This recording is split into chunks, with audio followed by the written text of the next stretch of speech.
Plugged my headphones. Okay, there we go.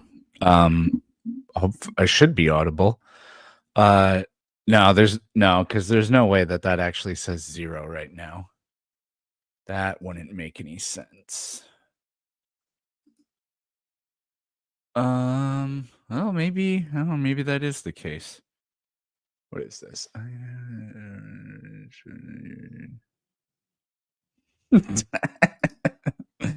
That's funny. Okay. Well, goddamn. Well, maybe I saturated the market. Wait. With live streams. Okay. Well, I'm just gonna start doing things in Sturf. So, where did we leave off? Today is the thrilling conclusion of the orrery build. Not the orrery build, the orrery build. Wait, did I bookmark it? Oh yeah, I did bookmark it. That's funny. No, that's not it. That goes there. That goes there. Oh, that was actually the correct bookmark. All right. Hello, Hercules. Hercules. We are going to get started with this. I will gladly take up a guest. I'm going to listen to the news while we do this. Jeez, it's 3 hours today. Holy shit. I'll listen to a news podcast while we do it. I will gladly pause it when and if anybody pops up, but I kind of have to multitask. That's sort of my thing. So, oh, wait a minute. Yeah, okay, you can't do that. Did you eat a breakfast taco? Wait, did you eat breakfast this morning? I started thinking about breakfast tacos when I saw that. No, I didn't eat breakfast this morning. I almost never do. But thank you for the kind words on the content. Guys, it is really hard for me to see because I have this camera apparatus in front of me. So, damn, bro, where do you live? I live in California.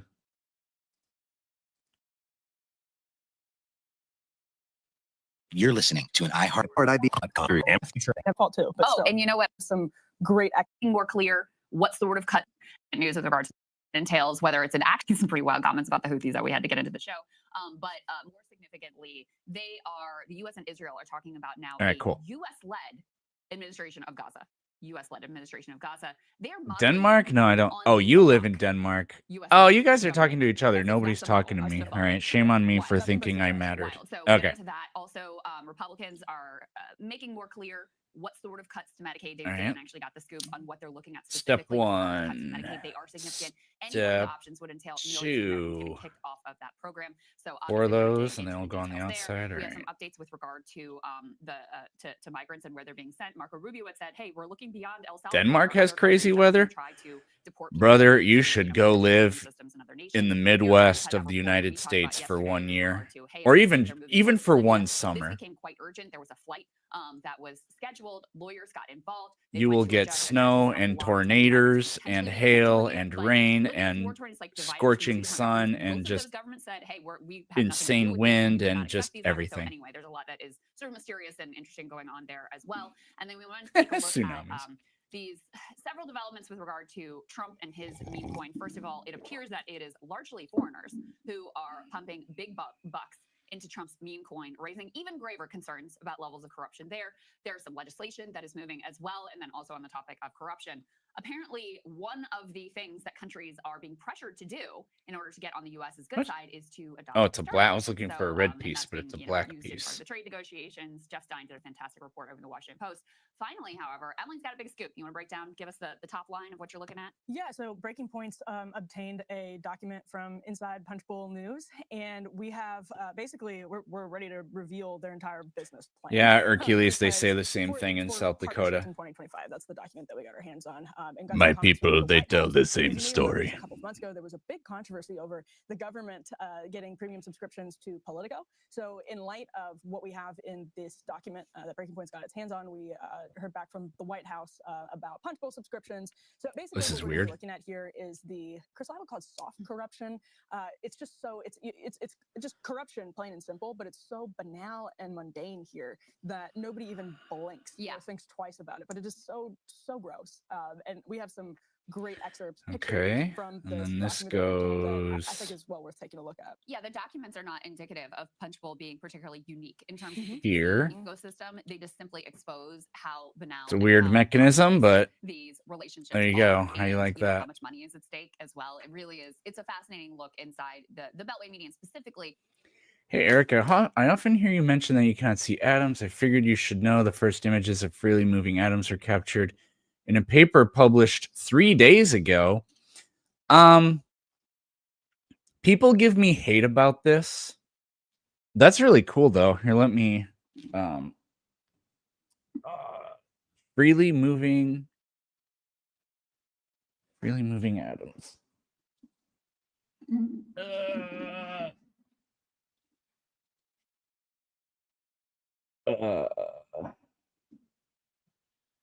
Well, it would be a video, or would it be a video, or what?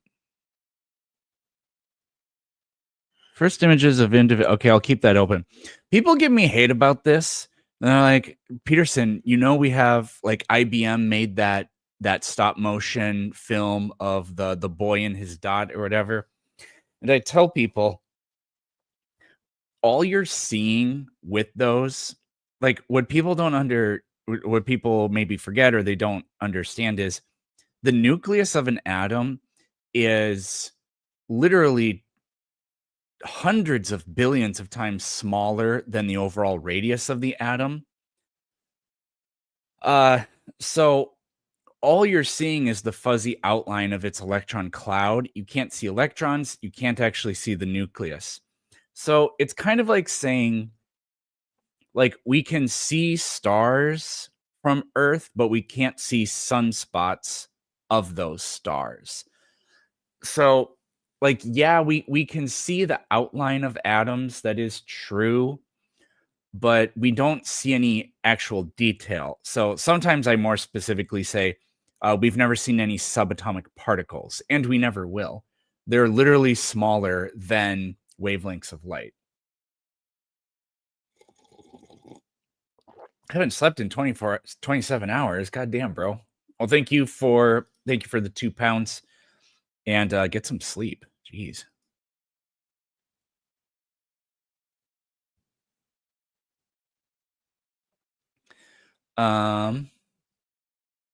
Anyways. Oh. You're try-harding your university experience. You're not just drinking like I did. The world of these sort of niche newsletters. What a try-hard. Printing money because they're not that expensive to put together. But the whole business model is, hey, if you can tell advertisers, you know, my tip sheet is read by Mike Johnson, my tip sheet's read by John Thune, my tip sheet's read by Chuck Schumer, then advertisers will pony up big bucks to get their messages just in front of those. Looks like a frog. Yeah, in this case, Google, Goldman Sachs, and just our last teaser here, so you stick around for the block. We have the actual price. First of all, we have their email open rates. We have their subscriber numbers, at least the ones that they send to corporate partners or prospective corporate partners. But then we also have the pricing. I was going to show you guys this. Newsletters. I've also painted some of these like figurines. It's like Dungeons and Dragons or whatever kind of things. I got these because my wife reads those Sarah Maag novels, A Court of whatever. So I bought figurines that best match the description of main characters from it. And so I've been painting some of those. I have one left that I haven't done yet. So maybe I'll have to paint that on camera because I've been putting it off. And then eventually I'm going to construct like something for it. Nerd. Yeah, true. Sponsorships for, and that's what you're really going to want to stick around for because it will make your eyes pop out of your where did I skull. leave So off with this? Yeah. All right. With all that being said, let's turn And to this economic news. goes This broke yesterday evening. We could put this up black on the screen. side. So Trump expected to announce some sort of trade quote-unquote agreement with the UK. Most of the experts are saying this probably isn't going to be a finalized agreement because it will be more like a framework, including issues that they intend to resolve. But we don't know the specifics at this point. Trump said that he is going to make this announcement in the White House at 10 a.m. He put out a tweet, Truth Social it was, big news conference tomorrow morning, 10 a.m. Oval Office concerning a major trade deal with representatives of a big and highly respected country. You guys can't really see what I'm doing, can you? Because I have this in the many trade deals that they were allegedly put negotiating. this So far, we're now maybe the outlines like of that because I hold it here. There you go. There's a lot that's interesting about this. Obviously, they've been under a lot. Oh, did they announce the new pope? And the world has been pretty resistant to what they see as U.S. bullying. Even close allies like Japan have really taken the side on we are not going to now we need for these. Much of the world has made some overtures to China, and the whole idea here was, we're going to try to isolate and encircle China. That has not worked out either. The UK is interesting because Keir Starmer. How many other planets are there besides Planet Peterson and Planet Lumi? Elected prime minister, the number of planets directly correlates to the number of Mormons there are in the world. Every time a Mormon is born, a new planet forms. Liberals in Canada, liberals in Australia have actually really buoyed their standing by opposing Trump. Starmer has taken the opposite path. He has really made a lot of overtures to Trump and has been. Oh, they did the white smoke. I literally saw this morning that there was some black smoke stuff that would being passed around and benefit his political standing. So that is the bet that he has placed, and that's sort of the context. Okay, so now I need two of these. Whatever this is being negotiated. Yeah, and the like round you said, we don't know part much goes yet, but I think Keir Starmer is in here. the now Mark Carney category as well, where they're recognizing that the economic benefits And they can here. get their own people, because the disadvantages, the costs of this are likely going to be, if they don't handle it diplomatically and in a way that pleases. Now this goes together. Then the costs to their country are going to be way greater like than that. the benefits of sort of making a kind of stand against Donald Trump. And that's not to say Mark Carney actually managed rather cleverly to do both, to be really sort of diplomatic to Trump and to butter him up while also putting his foot down and saying Canada will never be for sale. Well, Starmer here got a carve out for high-end British cars, according to Politico at least. Okay, so that goes there. Looking at really disastrous consequences of the 25% tariffs. So And we I can think pull that's that the right down. bet. If you're Okay, Starmer, who now is not particularly popular, but maybe this is a way for him to turn a new leaf in the UK. That goes like that. Necessarily will be able to do Okay. that, but it's probably better than him doing nothing or making some type of I like need virtue signaling red stand. peas, Well, people end up not getting black any peas. benefits to the economy. Yeah, we'll see how the politics play out because Who came up with the name Uranus? I've heard that it's actually pronounced Uranus. And Uranus, so most planets have a Roman god name, but it's the equivalent.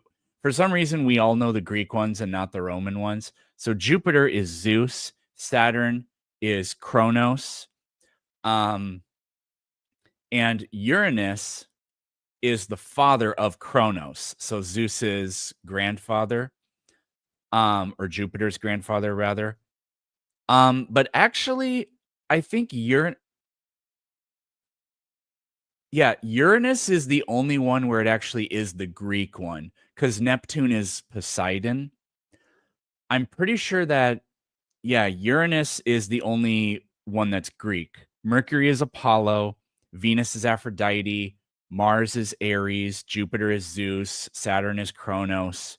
Uranus, though, is Uranus, and then Neptune is Poseidon. Somebody, can you make a miracle and get my kids to sleep? I don't think I can. Sorry.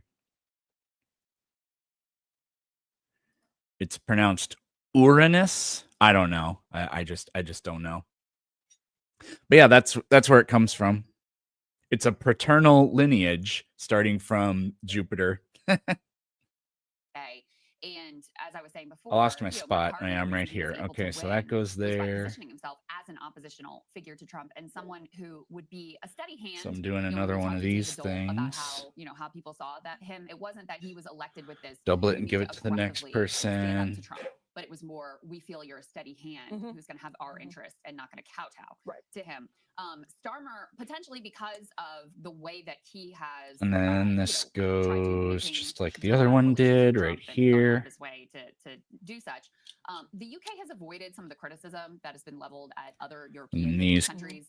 JD Vance famously, went and was really aggressively chiding them about their free speech, etc. Okay, so they've sort of avoided. So it's got two kinds of motion. Interesting. Years that Canada was very.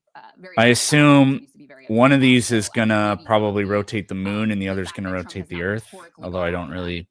Yeah, I'm pretty sure that's what it'll be. Efforts behind the scenes to kind of butter him up. All right. But on the other hand, they still were hit with tariffs and other, higher big piece, L piece. The world was as well. So those efforts were not really 3 of rewarded in real these. time. We'll see what comes out, what the specifics are with regard to this particular deal. Trump needs this for the markets too, because everyone's waiting for deals. It's not just about the one deal; it's about the one deal showing that there are Benadryl. coming, and that is. What is AJ Singh? Can you answer my question earlier? Made his announcement. Yeah, that's right. So holding interest rates steady and sounding some, very significant warnings about. You're distracting from the goal here. Listen to that. If the large increases I've always been kind of confused about denying evolution, because doesn't the fact we have tailbones, wisdom teeth, and arm hair prove evolution? You could reflecting a one-time shift in the price level. You could say it doesn't by itself prove it, but it's overwhelming supporting evidence. But more importantly, well, those ones probably aren't great examples. I was gonna say, if they hadn't been found, then that could have falsified it. But actually, we used things like that to sort of build the theory in the first place. It was really genetics that had the power to prove evolution is false, and instead evolution passed with flying colors. Can somebody look up the origin of that phrase, passed with flying colors? What the hell does that even mean? What does that mean? I'm thinking of the tricolore, the Italian equivalent of the Blue Angels or something, where they have smoke behind their planes or something. The people I debate with remind you of orcs. Yeah. The new pope is Cardinal Robert Prevost, an American. There's no way there's been an American pope before, right? Right? There's no way. It is also possible that the inflationary effects could instead be more persistent. Avoiding that outcome will depend on the size of the tariff effects, on how long it takes for them to pass through fully in prices, and ultimately on keeping longer-term inflation expectations well anchored. So, Fed chairs, they're always trying to be very neutral about their comments, but he's sounding a warning about the tariffs. And the tariff position has really... This goes here. Because on the one hand, you see slowing economic growth. That's what we saw with the GDP numbers and some other indicators. That would push you in the direction of let's lower interest rates. However, you also see... These two things go here. In the direction of let's lift interest rates to try to keep inflation under control. And so that's why stagflation is so difficult to deal with, where you have low or no growth and you have inflation. This goes here. You have is it Trump? He said he wanted to. In order to deal with both of those problems, because the tools that the Fed... It derives from when ships would return home with their colors, another word for flags, flying to show they had been victorious. That makes perfect sense. I have, colors as a synonym for flags, yeah. But to say you passed with flying colors, that's a little bit weird. I guess it's just a way to say you were victorious in what you were doing. Caelus is the Roman name for Uranus. Okay, thank you. Pope Sidious.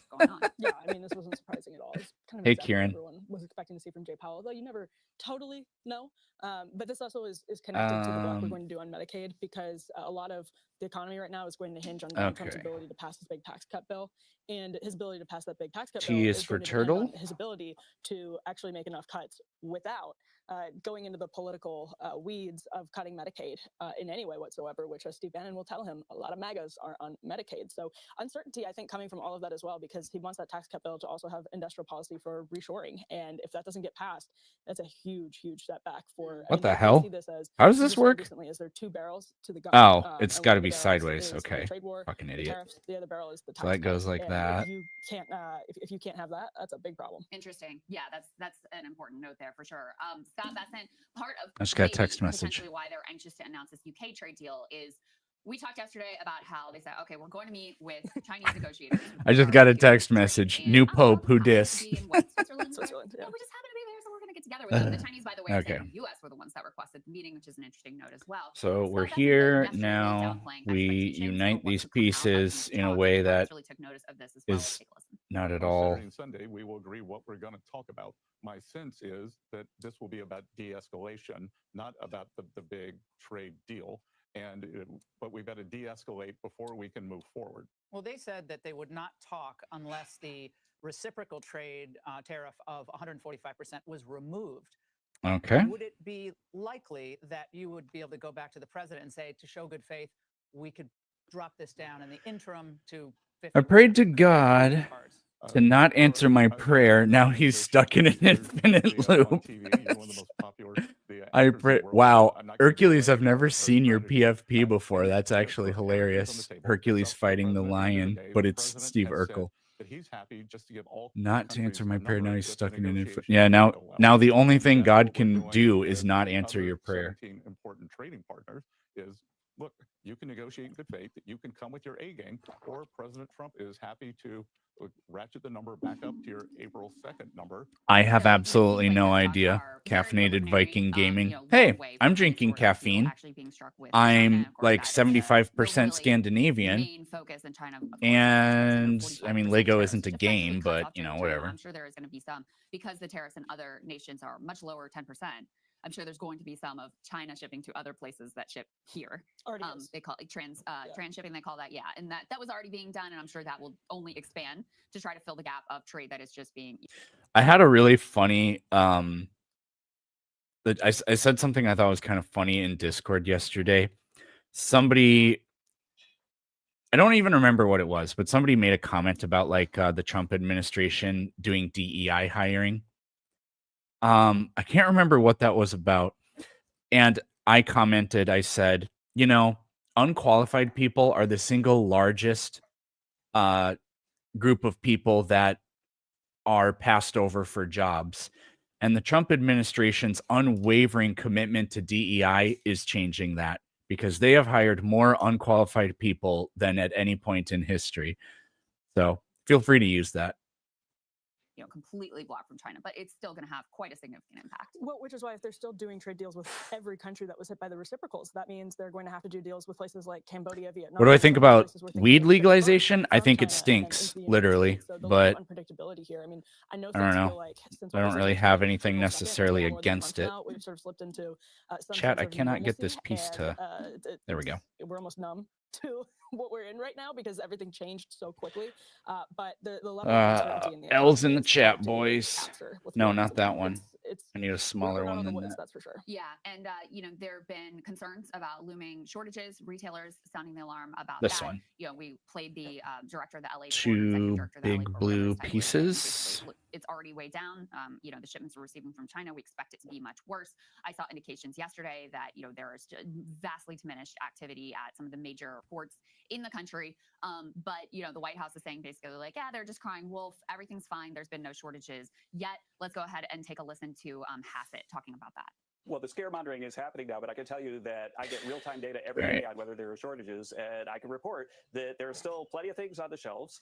There were a couple of weeks where shipping from China was lower, but now shipping from a lot of other countries is going way, way up. So people don't have to be worried about. I put that in the wrong place. Saying. These policies are onshoring jobs, onshoring production. There we go. The jobs data now, an explosion of manufacturing jobs already, even before the tariffs came in. The way to think about it for me, Laura, is that this weird-looking piece looked and saw that it really worked, and now he's doing more of it a little bit bigger. Here. That's what you should do. You should do something, see if it works or not, and then change. And that's what he's doing. He's ramping up the ante because he saw that it worked in the past.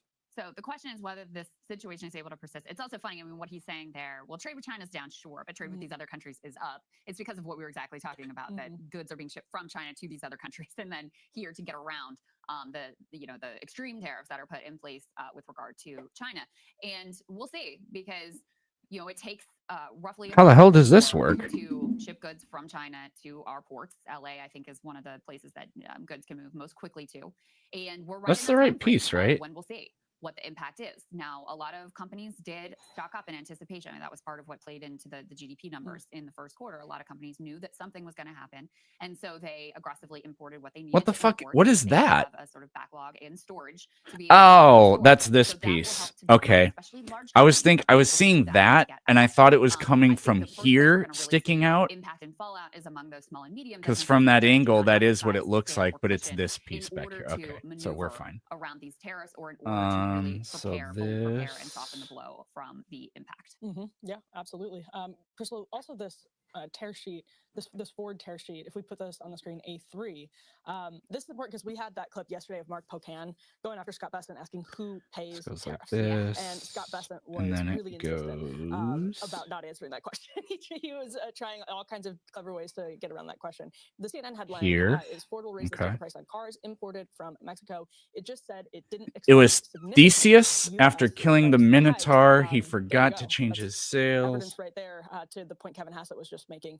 You see something, you try it, you see what happens. His name was then you get it. Augeas. Yeah. Aegeus, thus Ford the says they're going to hike the sticker Aegean price Sea. for 3 U.S. models that they import from Mexico by about $2,000 each. So I would say that's significant. That was only Theseus killed the Minotaur. I guess I never knew that. You know, I think in an attempt to curry favor with Trump, had said they were going to hold the line with regard So that's why to it's sticker prices. so the ship of vehicles. Theseus. And now Okay. here we are, a short time later, of them being like, oh, actually, we can't hold the line. At least on these 3 models, we're going to have the price by $2,000. You must be smarter than the object And you're that is trying to another question, control. too, Gee, is we saw thanks. this during the post-COVID inflationary period. Is there were genuine inflation Okay. pressures, and there were also companies that were like, Another L. If there's inflation, I can raise my prices. I'm going to raise my prices. Okay, so By this the just way, when the connects input costs directly for those to the companies went piece I down, just. did they bring the prices back down? Of course not. No. Of course not. And I actually saw that there's industry jargon for these types of practices. It's called taking price. So it's such a common practice that they actually have like industry jargon for what it means. It makes sense, of course, if you're a capitalist and you see you can get away with raising your prices, you're going to raise your price. So that's how you can also feed an inflationary spiral, even above and beyond the direct impact of the tariffs, which is also weird. significant. Yeah, and you know, this is where it obviously should factor into the Trump administration's decision-making process. I think it's Why would there unfair be to a let piece some like of that these there? I corporations don't off the hook. Not that understand. we do, but it's such a small part of the media conversation here. Is like they take the economic precarity that everybody is living in and just squeeze every little drop out they can, and disproportionately end up sending that money continually to executives away from workers. They increase prices for customers. They pay themselves more and more. They do buybacks, and that's why actually an interesting industrial policy and tax bill would have been something like the millionaire tax that Trump was talking about to pay for some of the cuts. That seems like it's off the table now. Alrighty. All kinds of other things. Now I take I guess I shouldn't call it industrial policy, but there are all kinds of things this that you can do to make this trade war actually and a help workers, small customers, gear. pass those costs off in different ways. And there's not a ton of conversation happening about what. Shit, is that the right one, or is it the even There's smaller not gear? really They things draw them debating, both but, it seems to me like that was a missed black. opportunity, actually. Yeah, there's no doubt about it. And I mean, with regard to the corporations doing what corporations do, I mean, obviously we're going to call them out here, but also, you know, it would be like, Yeah, that's got to be the right one. Like Proportionately, and it so looks that's the why same. We need government policy 100%. to protect workers, to protect consumers, and to understand. Now this and so what you're looking at also is a situation where if you are a large player in particular, and your competitor is suffering more from the tariffs and the import taxes for whatever way they import more from China, et cetera, you have 2 choices. You could hold your prices steady. And ooh, that's cool. So as that goes around, price, and also it's going to rotate this right here. Although I'm pretty sure this is going to be the axle, so this is what's going to drive that. We have actually a lot of David Dayan reporting in the show. He's been Oh, pointing out I wonder if the way that goes this right policy there. It also probably really does. benefits Okay. the large players, and there's a lot of reasons for that. And one of Did them I is put also that on just there the right fact that way? if you are Apple, Yeah, if you looks are like it. Ford, if you are Walmart, if you are Costco, you can get those meetings with the Trump administration. You can argue your case. You can maybe get your carve out. You can get what you need to be able to survive. And if you are one of the smaller players, you are not going to be able to have that opportunity whatsoever. There's one. What's up with the one-on-one through the link? That is kind of unrelated to I am. These are my office hours. I am available for viewers. If you want to talk to me, ask me a question, challenge me on something, whatever you want, you can click that link. I will bring you up. Do that conversation another day. But in any case, Apple's stock price significantly fell after a top executive there said that it is considering injecting Safari with AI. And the big news here. By the way, I love how they say injecting. I know. They're going to vaccinate it with AI. Vaccinate the Safari. AI jab. In any case, one of the big notable comments that was made here is that for the first time ever, Google searches are going down because people are they're asking Grock, they're asking ChatGPT. They're not going to Google. And I mean, I can attest to that. It is. That's fascinating. For the first time in history, Google searches are down. I heard something really funny. I've had this weird thing.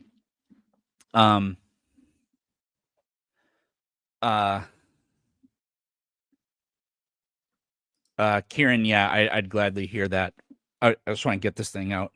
I've had this way of tooting my own horn, this argument for it, the argument that I'm a good boy. And it's that weirdly, I very often say please and thank you to Alexa when I ask it things. And even with ChatGPT, I usually don't say thank you, and I usually don't say please, but I don't tell it to do things. I ask it to do things. And so I'm always like, I must not be a total sociopath if I'm doing that, right?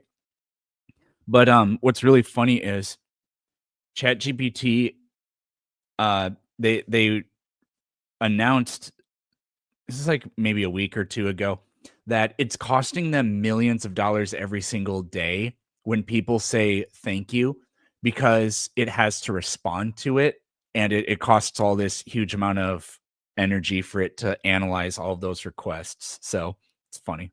It's like better Google effectively that when you're using AI. You and Sagar. And then I had this thought. This actually bothers me. As a teacher, I think that devices like phones and whatever is severely hindering children's development, because they're not hilariously, Louis C.K. or maybe it's Bill Burr. I don't remember. One of those two ginger comedians has this bit where they talk about they say they're not even really telling a joke, they're just telling the truth. They say, yeah, when you say you're fat to somebody's face, you see what that does to them, and you think to yourself, oh man, I don't like that. And then, so they're basically describing empathy. And then they go on to talk about how when you do that from behind a screen, that doesn't exist. And I think that that's severely messing up kids' development, not just from the perspective of, I'm not even talking about bullying specifically. I'm just talking about like literally how you interact. But if we get to this point where as a society, we're just talking to a computer that has no emotions and we just give it demands, then I think about the way that would like literally reprogram us as a society, because we would be spending so much time talking to it that we would not remove, but like things like please and thank you would just become such a non-part of the way we interact. And then that would translate to the way we interact with people, and then we'll just all become shittier because of it. Anyway. What up, Hercules?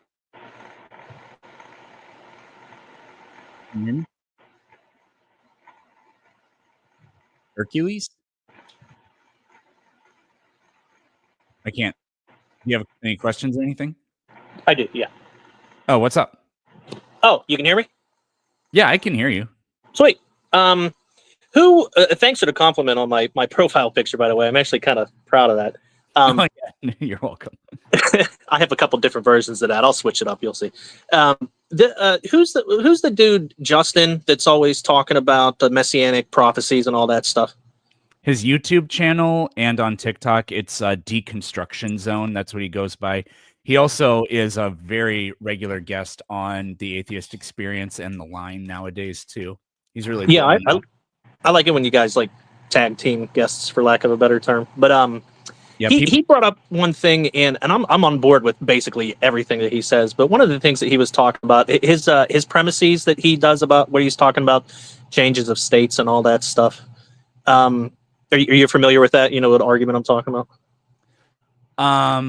No, I don't know what you mean by changes of states. Are you talking about like God can't be timeless because then God couldn't have acted? Yes. Yeah. Okay. Yeah. Yeah. It's like a list of 4 premises. I kind of sort of have a problem with the first one. It's not, and I'm not like trying to debunk his premises or anything like that, but when he was talking about the first premise is that something can't come from nothing, and like generally I believe that to be true, but I've heard also that the fact of the matter is that we actually don't have a very solid definition of what nothing actually is. We don't have an example of nothing that we could possibly test. Like, we've never done that before. So technically we really can't say that something can't come from nothing because we've never actually tested that out. Now, I don't think that something can come from nothing, but it's another one of those like 100% certainty kind of deals. Do you know what I mean? I mean, I just think it's a logical issue. Just almost sort of by definition, it can't be the case. Like, for example, I don't think that squares really exist. I don't think that circles really exist. But I think the proposition a square circle can't exist still is a true statement. I think it's I think it's basically like analytically true. And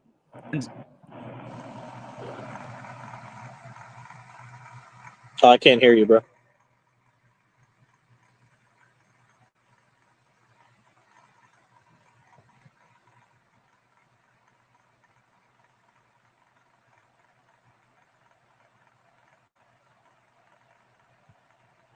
I'm sorry to interrupt you. Your audio dropped out. Can you hear me? I can't hear you.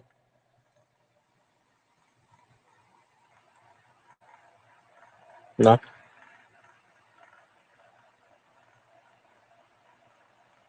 Nothing. It could be me. Should I drop out and come back?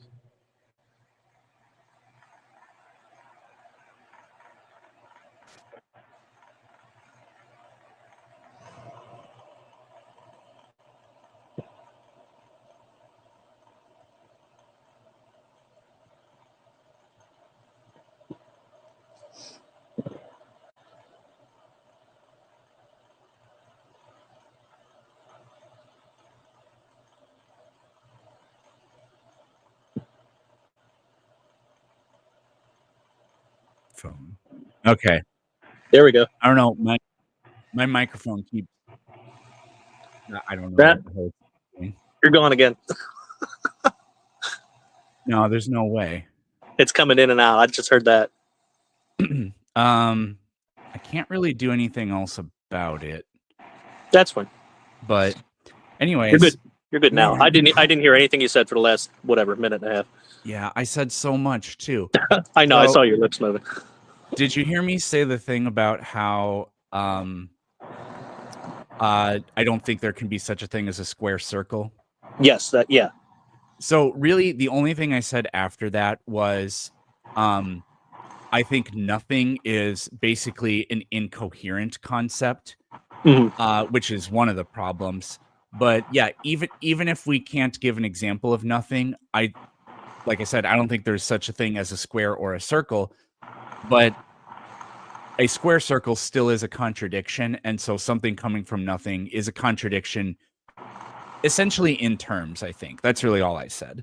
Yeah, no, and I agree with that. Yeah, it makes more logical. And like I said, I believe that something can't come from nothing. It's just one of those weird things. But yeah, cool. What are you building exactly? What is the object that you're trying to build?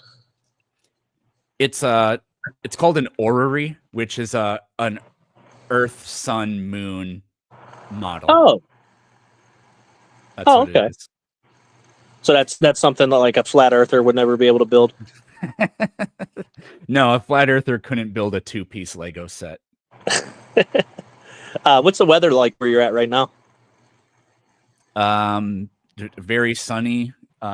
It's like in the 80s every day now. Oh, nice. It'll start getting a little bit warmer. Do I have a weather app on my computer? I guess I don't. And this is my phone, so I can't check my phone either. Word. All right. Well, that's all I really had for you, man. Enjoy the content. Keep it up, and I'll be talking to you soon, man. Sounds good. Thank you. All right, brother.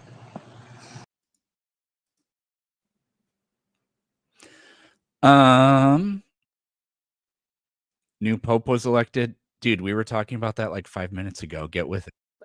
With the I feel like Kyle uses a lot too, but like ChatGPT. Kyle loves making images with Grock.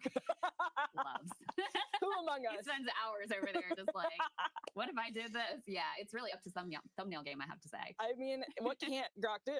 But seriously, Okay. the story is incredible. And Stoller was monitoring Google stock price yesterday, and he had a great post on Big, his Substack, which is a great subscribe, about how basically the markets were saying, this is his headline. Right, I Wall Street need tells Google small gear and big because gear. the markets were reacting to this information as it was being, and he had an interesting point Big too, gear which is go that here. as the day went on, you could see people kind of Small gear go here. Stiff plummet at first and then went up a little bit, but it stayed really low.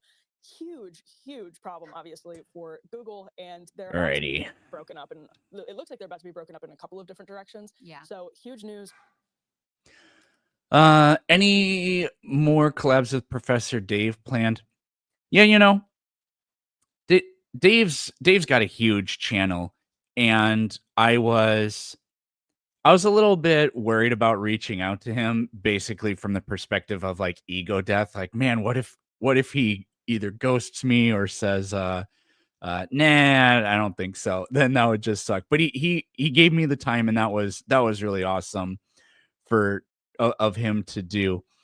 But you know, he said it was off camera, but he said, yeah, let me know when you want to do another one of these. I was like, yeah, I'll do that. So I gotta find what the right thing for that is. I'm not sure what it would be. But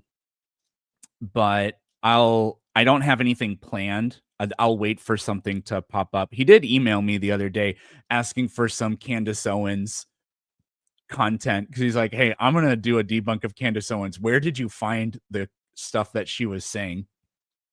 And I gave him a couple of links. So we're that, I'll call that a collaboration in a sense, but yeah, there you go.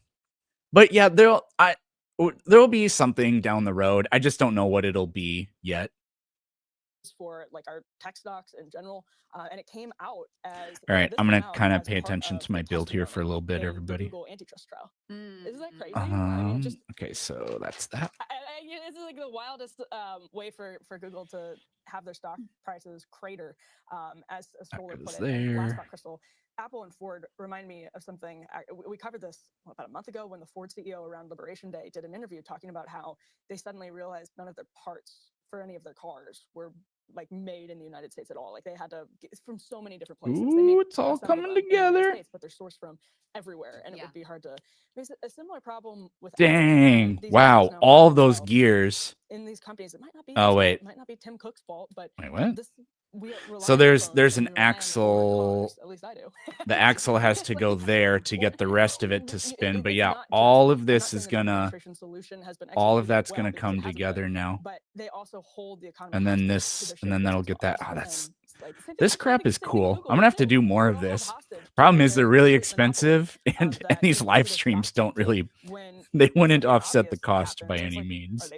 But this is a really enjoyable way to do something I'd want to do, and then get something out of it at the same time, which is, you know, talking to the audience and all that. Like, for me, there are only so many hours in the day, and for me, I have to find ways to multitask to justify things. Like, it's really hard for me to sit down and just do nothing but read, because I was like, man, I could be doing other things. So what I do is I listen to my audiobooks while I'm at the gym, because it's like, well, I need to work out and I need to read more, so I can do both at the same time, right? So I'm always trying to look for ways I can hack things in that way. And that really just says more about how pathetic I am than anything else, but at least I'm finding strategies that work for me. And certainly for Google. Yeah, I mean, with regard. What's the cost? Well, actually, I got this as a birthday present, so it was free. But, you know, I've seen this in the store, and like they're over $100. So, you know, the live stream would offset it more than not streaming it would. Yeah, you're right. Yeah. Monotasking is communist and fake. Well, okay. To AI There's a lot to say there, but I feel like if we had a functioning society, we would have a really aggressive national debate about how far we want to go with this and how much we want to limit it. And I was thinking about I'm old enough so that when I first started driving. Oh, that must be for the tilt of the Earth, Oh, yeah. 23.5 degrees. But I still had to occasionally, if you screw up the MapQuest directions, Oh, it was you bad. got to go to the map. Oh, it was bad. You got to open up the map. You got to figure out where the hell am I. You got to stop at the gas station to ask the guy, like, how do I get to this place, that place? And yeah, it was rough. I much prefer being able to navigate and have the phone be like, okay, you screwed up. Here's another route, whatever. But I will tell you, I was a lot better at knowing how to get places. Oh, this is a thing. Yes. Everybody who has had both experience knows it's a thing. Like, I have to use GPS to get to places that I've been, a lot of times. Yeah. Whereas at that time, when you had to actually think and use your brain and engage, you were able to navigate places. And I feel like with AI, you can kind of extrapolate that to your entire brain. Okay, that's where that goes. There's research on this. And Nicholas Carr started writing on this. When was The Shallows? It was like 2011. That's right, yeah. And actually, there's a decent bit of research about how your brain atrophies in different ways when you start outsourcing critical parts of it to computers. It's not to say that we should never allow anyone to touch a calculator, obviously. No, it doesn't incorporate Milankovitch cycles. There's no obliquity in the orbit or anything like that. Don't remember MapQuest, don't know MapQuest that are... Okay, so now we're going to take this. What the hell is MapQuest? You printed something out? Like, what are you talking about? It just gives me so much PTSD about like coming late to soccer games because the MapQuest was hard to get to the. Oh my god! But in all seriousness, like, this is a real problem. But thankfully, we have a Surgeon General who will be on top of it. Oh yeah. Yeah, she'll be thinking all these things through very deeply with her lack of a medical license. All right, we'll get to that. Yeah, I was going to say for later. That's a deep tease. They're coming to that. Because you know what? Biden's Surgeon General was excellent on that. Vivek Murthy, he was really good on this. Is there just not a Surgeon General right now?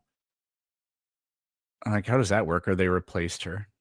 You know what? You're right about that. You're right about that. He was very thoughtful. He put out a warning. He basically said that social media uses should be treated like tobacco, alcohol. Okay. Seriousness. We're like, okay. Anyway. Here's that. Kiddo. Leave me alone for a little while. Be quiet. Good luck. You'll be fine. Your business deploys AI pilots. Black gear but are they going goes anywhere? Or are here. they stuck in silos, exhausting resources, unable to scale? Connect Maybe you those don't need hundreds of AI pieces. pilots. You need And then a holistic strategy. sleeve goes on. IBM has 65,000 consultants with Gen AI expertise. It's the airway part. All right, let's go ahead and get to some very serious topics. But starting with, we were talking yesterday about how Trump has basically taken the Houthis up on their deal to back up for a second. Okay. Houthis have been doing their operations There we go. in response to the Israeli genocide in Gaza. During the ceasefire, the brief Gaza ceasefire, Cool. they stopped all activities.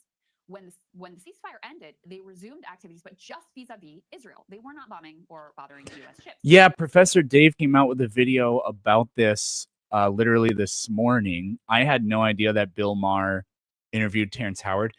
I assume it was just the Club Random or whatever Bill Maher's podcast is where they just talked, but yeah, I don't know. I used to be a really big fan of Bill Maher, but that was basically just in the very early Trump resistance days. And he's just, I don't know, he's becoming more and more of a boomer. He has his moments every now and then, but I don't know. We started bombing them aggressively and killing a lot of civilians and Signalgate and all of that sort of stuff. They have long said, and a drop site interview to Ryan and Jeremy's credit, actually interviewed Houthi leadership who said, listen, we've always said, if you don't bomb us, we won't bomb you. So apparently Trump decided to take them up on that deal. Okay. To stop bombing them. And in response, they are not supposed to bomb us either, even as they continue their hostilities vis-a-vis Israel. So Trump gets asked about this yesterday and has just Hi, Bella. What are you doing? Answer of all time. So let's go ahead and take a listen to that. But so we take their word for it. It was, we hit them very hard. They had a great capacity to withstand punishment. They took tremendous punishment. And, you could say there's a lot of bravery there. That it was amazing what they took. But we honor their commitment and their word. They gave us their word that they wouldn't be shooting ships anymore. And we honor that. We honor the bravery of the Houthis. Very brave. We honor their commitment. I mean, it's just like, oh shit, that can't rotate. That Trump would say in his first term. My bad. Like when he was talking about Putin, he's like, "What? You think we don't have so many killers? Yeah, you think we're so innocent here?" Or he's like going full Chomsky. Yeah, or the way he would, talk about meeting with North Korea or meeting with the Taliban. Like I feel like we got a little more of this Trump in the first administration. This was a bit of a throwback, but it's also funny just in the context of, a bunch of lefties, Hassan in particular, have gotten a lot of shit for talking about the Houthis and being like, it's brave what they're doing. And okay. Here so you have then Trump. this goes here. What could I say? I honor their commitment. Imagine Barack Obama calling the Houthis brave. Imagine how Republicans would react. Oh my God. Honor That's the actually, commitment of the speaking of Houthis. Bill Maher, that's how Bill Maher lost his contract with CBS or whatever it was, because after 9/11, he said, no, it's not cowardly to like the 9/11 terrorist attack. It wasn't cowardly, not at all. And I think I don't remember if he really like insinuated, well, we wage warfare with the push of buttons. That's more coward. I don't remember if there was also like a comparison or whatever, but he said it wasn't cowardly, and then they didn't renew his contract. So he sort of got canceled 25 years ago or 20 years ago, what, 22, 3, whatever. You just can't. No. Cannot. It would Only be, Trump. Only Trump. We would still be talking about the scandal of it to this day. I'm not even kidding. I mean, it is kind of scandalous. It's kind of a crazy thing to say, but sorry, Hassan, but like it is kind of crazy from the president who's in charge of the United States foreign policy, and yet here we are. So, but I guess a little bit of good news on that front too, and cannot be divorced from the broader context of the administration heading to Oman this weekend for negotiations on the Iran nuclear deal. We have some updates on that front as well. Yeah, we do. But before Yeah, so we're just going to end up with this report from Reuters, Obama's Iran deeply nuclear troubling, deal and again really after the significant idiot this blew it upward up the stream. first time. So they were able to get this exclusive. That's one of the most that the pathetic US and Israel are capitulations discussing a possible ever. US-led administration for Gaza. Let me repeat that: a Oh, US-led, fuck. How does indefinite administration, occupation, you could say, of Gaza.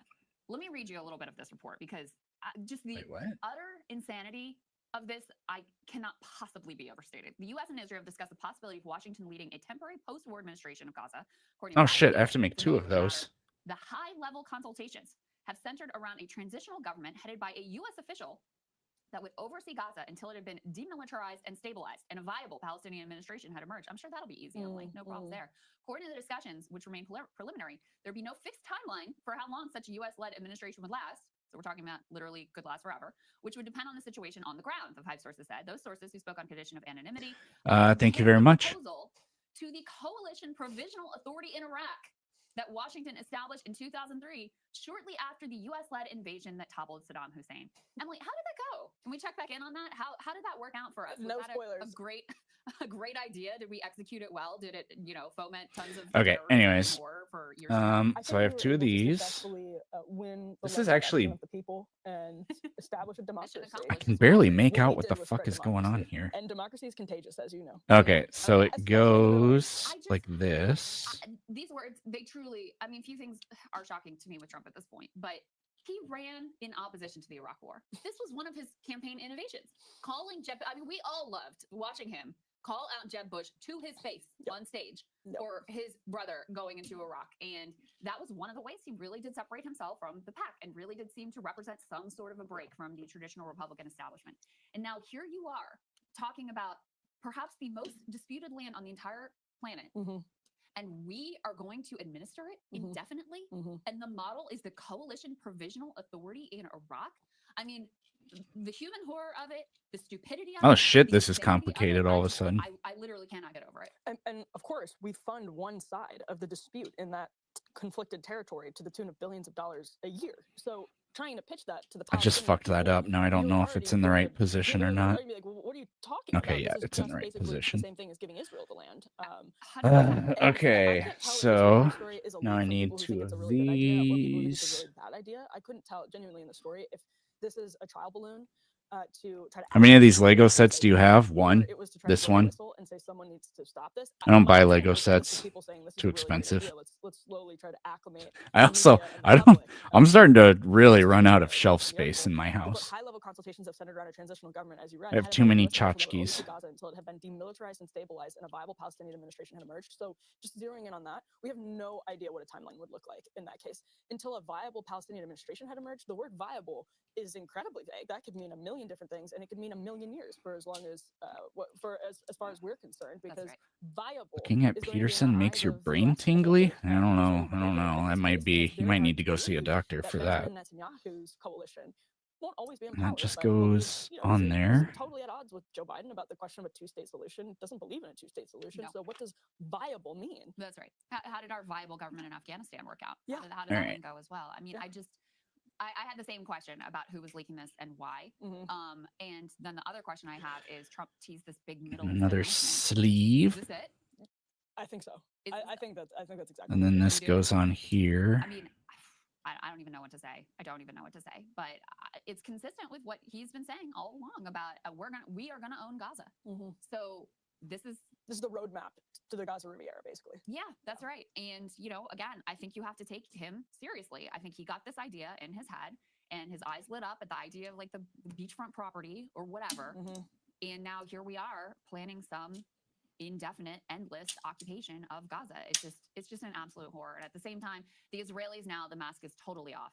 In the beginning days, Emily, I'm sure you remember, we had all these conversations about like, well, what's the day after the war and what's the plan? And of course, Bibi would never say, he would always, oh, well, we're just focused on the hostages. Also, by the way, update on that in a moment. Stay tuned for how much they care about the hostages and what a priority that is for them in this new expanded Gaza operation that they just authorized. All right, everything is linked now. Now made it plain. The goal is we want to permanently occupy Gaza. We want to flatten Gaza. There You we and Ryan go. covered this earlier this week. And some So Democrats are this starting is to the way show it that goes. Senator Chris Van Like Hollen, who I have to this say this has is been, the top. compared to other Democrats, he actually had traveled to the region previously under the Biden Doctor told you it's terminal. Damn. was blowing the whistle on the all of the ways that What people was the want thing I to was help building aid yesterday? at least some aid That to wasn't Gaza yesterday. It was without 2 days ago. restriction, But I was and it building was this that it was part the of it, Israelis' the fault sun that base. I'm Modi now wasn't building getting the into the earth strip. So he base. has been, But it's the a same vocal thing. critic here for a while. He's now going one step further and saying that the Israeli plan is brazen ethnic cleansing. Let's go ahead and take a listen to that. I want to talk about the humanitarian disaster in Gaza. It's now been well over 60 days since the Netanyahu government imposed a total blockade of humanitarian assistance to the people of Gaza, not allowing any food or any other humanitarian assistance to reach the over 2 million civilians there. Withholding food and humanitarian assistance as a weapon of war is flat out illegal under international law. It is collective punishment, pure and simple. And now we're told that the Netanyahu government plans to seize and reoccupy huge parts of Gaza. And recently, Ben-Gvir, one of the most ultra-extreme members of the extremist Netanyahu government, was in Washington calling for the implementation of the Donald Trump plan to essentially force 2 million Palestinian civilians to leave Gaza. That is simply ethnic cleansing by another name.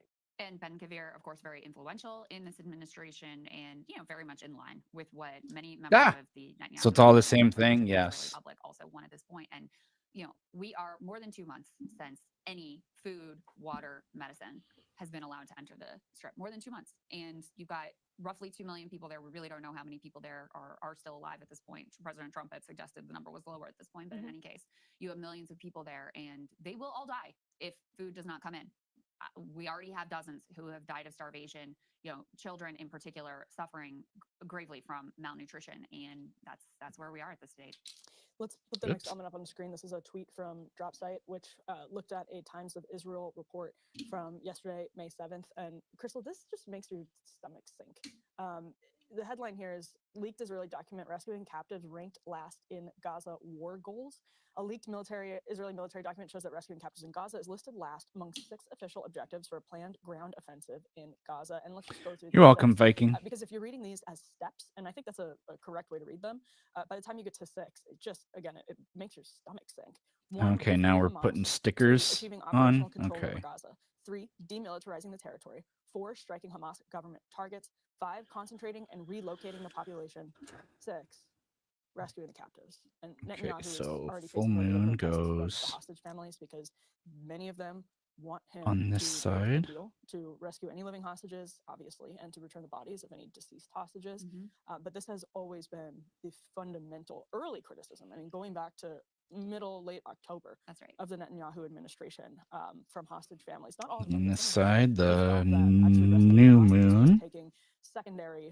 taking a backseat basically to this broader goal of taking over Gaza, of obliterate. I mean, to put it in the words of Netanyahu, obliterating Hamas, eliminating Hamas. But in the process of eliminating Hamas, do you eliminate the lives of hostages? In some cases, we know that is likely what happened. Yeah. And secondly, I mean, because this tweet says, despite repeated public claims by Israeli leaders that freeing them is the war's top priority. But you know what? There's been mixed messages on that. Oh, shit. They kind of Okay. tried to have it both ways, saying that the hostages are their priority, but also that the top aim of the war is to eliminate Hamas. And those goals are not necessarily categorically compatible. That's exactly right. And that is what many hostage families and many Israelis recognize. And that really has been the focal point, from what I can tell, of a lot of the protests. You know, if you ask Israelis, according to the polls, has the war been too brutal on Palestinians? The number that say that is like 4%. I mean, it's shockingly low. But there's been a lot of dissent around the issue of what the impact is on the hostages of this. Well, I didn't put that in the right spot at all. Gaza. And it has long been clear that Bibi and co. did not care about the hostages. They were happy to use them for propaganda value, and they aggressively, I mean, you remember in the early stages that the pictures of the hostages were everywhere, and if you weren't fully behind the Israeli war effort, well, you don't care about the hostages, and you just want them to die. And for a long time, from the beginning, what hostage families and others have been saying is, yeah, but you don't know where our family members are. Yeah, that's still not very If you good, are but bombing we're a going to go starving with it. population, our family members are there too.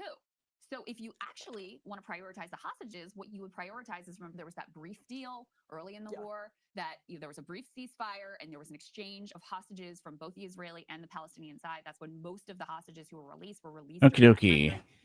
That is how you actually get the hostages back, is through diplomatic negotiations and a ceasefire. Hamas has said from the beginning, we'll do an all for all exchange. You release all of the Palestinian hostages, prisoners that you're holding. We will release all of what are we doing here? Holding as well. So that it like is always that. clear. And the military effort to rescue any of the hostages have been, I think there was one that was successful, and it also included mass civilian death and a lot of chaos and carnage as a result of that operation to rescue hostages. So it's always been very clear. If you actually want to secure hostages, then you need to negotiate. The diplomatic resolution is the way. Assume that has to go in the middle. And we were told that, the no, hostages are the number one priority. And now, again, as I said before, the Booyah. of Israel, they no longer feel the need to lie and pretend Pretty like cool. hostage lives are the number one priority. And, this leaked document just confirms, actually, it's the last on the list of war aims. The least important war aim is to secure the release of the hostages at this point. Well, and it was always for the sake of this goal that, again, was unattainable without complete and utter civilian destruction, because we knew, we could tell in the early stages of the war that Hamas was not going to be defeated without that, that they were already reconstituting within, what was it, like 6 months? It was about 6 months. They were already reconstituting control and like government authority in particular areas of Gaza, like in Rafah. So it was all, I think if I were, a hostage family, that is what would weigh most heavily on me, is that they're not like, what is the end here? I don't think anybody ever really knew, because, well, the end for many people, let's say, was just this goal of quote unquote eliminating Hamas, but what that would actually look like, when that would end, if it was attainable. Those were the questions I think that were haunting a lot of the families of the hostages. All right, let's go ahead and get to this update with regard to Iran negotiations. JD Vance, this was in Munich yesterday, correct? That he was speaking, getting asked about. He returned. He returned to Munich. By the way, the tone this time so different, much softer. Yeah, it's interesting. A little chastened. Was kind of What did you make of that? Well, yeah, it was interesting because he started off by. So all the farther it goes, the elephant in the room, I guess. Breaking the ice, cutting through any. Okay, so now that's there. Now what the hell do we do? His tone overall was a conversation and not a speech, so I think that helped it. The tone be more. A little bit more, what's the right word? Maybe chastened, or just like buttoned down. It was a bit more relaxed. Like the JD Vance that was on stage with Tim Walz.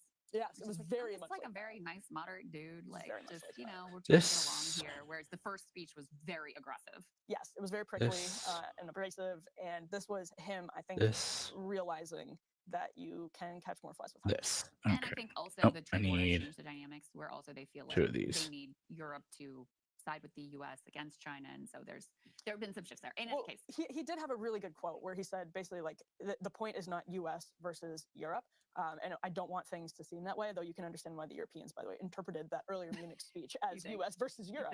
But he's saying that's not the point. The point is that we actually need each other. It was actually I think a much more mature version of the argument, and obviously he's had a couple of months to get feedback and hear from people about how that first argument landed. Don't forget too that the Signalgate chats that leaked out where JD Vance is trying to make the case against the strikes in Yemen by being like, oh, we're just bailing out those crummy Europeans again. And Hegseth, I think, was the one that chimed in, right? Yeah. Who was like, yeah, we can't stand them. I mean, there's a lot of Euro bashing going on in that chat. Yeah. And they read those as well. So I'm sure they were also not super happy about the contents of those messages. Super quickly, I pulled up the quote just because I think it gives a good flavor of his tone yesterday. He said, quote, I wasn't sure if after February I'd get the invitation back. Everything that I said there applied as much to the previous American administration as it did any government in Europe.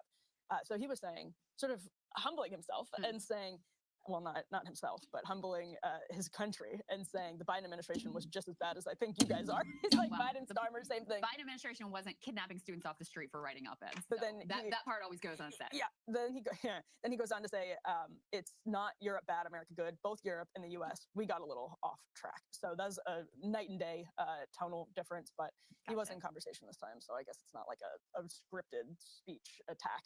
He was talking to some guy up on stage. Gotcha. Okay. So in part of that, talking to some guy up on stage, he gets asked about the status of There the we Iran go. deal negotiations. Hegseth, more like Heg bitch face. Sure, why not? Yep, he's the DUI hire. In the United States, and I assume in Europe. But here the two big issues with that agreement are, number one, the enforcement or the inspections regime was incredibly weak, and I don't think that it actually No, it served the wasn't. function of preventing the Iranians from getting on the pathway to a nuclear weapon. That's one thing that must be different. Okay, there And we then go. second, yes, we And believe this that there are some goes. elements of their nuclear program that were preserved under JCPOA that, yes, they weren't nuclear weapons. Iran doesn't have a nuclear weapon, but allowed Iran to sort of stay on this glide path towards a nuclear weapon. All right, so that is now making everything on here turn, it looks like. We think that there is a deal here that would Cool. reintegrate Iran into the global economy that would be really good for the Iranian people, but would result in the complete cessation of any chance that they can get a nuclear weapon. And that's what we're negotiating towards. So what did you think of his comments there, Emily? What was noteworthy? Yeah, I mean, really interesting because they need the buy-in of Senate Republicans who have been hearing these leaks, the broad contours of a potential Trump-Iran negotiation and saying that sounds exactly like the JCPOA. The Foundation for Defense of Democracy is very hawkish on this. Some of their folks have been making that criticism. And I think the Trump administration knows that they need the buy-in of a significant part of the Republican coalition, and they're not going to get that for the JCPOA, even if it's Donald Trump. You saw, we didn't talk about this yesterday, but Senator Tom Tillis coming out against Trump's DC attorney pick, Ed Martin, and tariffs had Rand Paul, for example, bringing together this bipartisan coalition to try and get a vote to take back, at least symbolically, Congress's power over trade. So I think they realize that on the highest priority issues, and I cannot think of a higher priority issue for the hawks in the Republican Party, the remaining neoconservatives, a Tom Cotton, a Lindsey Graham, whatever it is, you cannot just copy and paste JCPOA, even if you're Donald Trump, which is one of the reasons actually people ended up getting on the Trump bandwagon back in 2015 and 2016 because he was such an opponent of JCPOA. So I think what JD Vance was doing yesterday was making a substantive and fair criticism of JCPOA's oversight, the oversight, let's say, regime that was in JCPOA. Like, you have to be able to verify what Iran is actually doing, otherwise the whole thing kind of falls apart and it's kind of useless. So I think it's a reasonable criticism. I also think it was a way to distance the Trump plan. So this is totally different. This is nothing like. Oh, cool. So I rotate this and it makes it go. Okay, that's awesome. It's All right. not impossible that they land on. Damn, I was holding my breath that entire time. What am I listening to? It's called Breaking Points. It's the only news I listen to because they don't have any sponsors or anything. So yeah, I listen to it. I listen to every episode they do. They're a 5-day-a-week show. Do you guys think acne makes a person ugly? Yeah, kinda. Than your typical Republican, or maybe even your typical Democrat would have negotiated. But that's obviously remains to be seen. They're negotiating in Oman. It's the weird thing of the Trump era is that because of the oddities in the coalition and because of Trump's very eccentric, to say the least, approach to these negotiations, they sometimes end up in good places. We'll see. Yeah, we'll see. Fingers crossed that they just, get back into something approximating JCPOA. Would you rather fight a chicken every time you get in your car or an orangutan with a sword once a year? Genuine risk. Given I'll fact, fight the more orangutan. Transition to block on the Medicaid cuts, the block on what's going on with Maha. All right, get ready to suffer. I like suffering. What's up? Just remember that you asked for this. No, you said, do you want to? And I said, yes. I agreed to this. Okay. Well, you agreed to it, right? This is not me springing a trap upon you. I consented, yes. Okay. Well, consent is important, especially with arguments about divine omniscience, which is what I'm presenting for you today. If we constrain our thinking to the idea that God must be true, and then we look at the triomni properties presented in the Bible, we have to conclude all sorts of paradoxes arise. This is not a new argument. The problem of evil is a problem with omnibenevolence, right? The problem of the burrito so hot you can't eat it is a problem of omnipotence. But did you know that there's a problem with omniscience too? I've got this in a propositional format, but I will spare you. Originally, I was going to take this to someone else's Discord, but I decided that you would be the person I sprung it on first. Proposition 1, though, God's omniscient and exists. That means for any piece of knowledge, any proposition, God either can say it's true and therefore knows it, or knows that it is false, right? It also is a corollary. That means God's unchanging, right? God is a single system that can perform these things. God can't change over time because God already knows everything. God exists outside of time. Okay. Sure. Sure. Now, typically we say logic comes from God. God is not constrained by logic. Logic is God. So God can't lift the rock that's too heavy for God to lift because God can't do things that are logically impossible. God, you can't pray for a squared circle. You can't, like ask God and reasonably expect God to create something logically impossible. That's not what God does. And that's the escape that's often given. All right. But then we have this thing called the halting problem. Are you familiar with this? I've heard of it, but I don't remember how it goes. It goes like this. If you make if you imagine any program in the universe, right? That program either runs and it either stops or it runs forever. There must be one of those two things, right? It can't be, it either has to stop or it has to run. And so the halting problem is a meditation on this fact. It turns out if you run the proof, and the proof is funny, by the way, I highly recommend looking at it on Wikipedia. It's impossible to do this. You can't do this. And it's an extension of Gödel's incompleteness. Say what's impossible again. Sure. I was Legoing. That's fair. It's Lego talk time.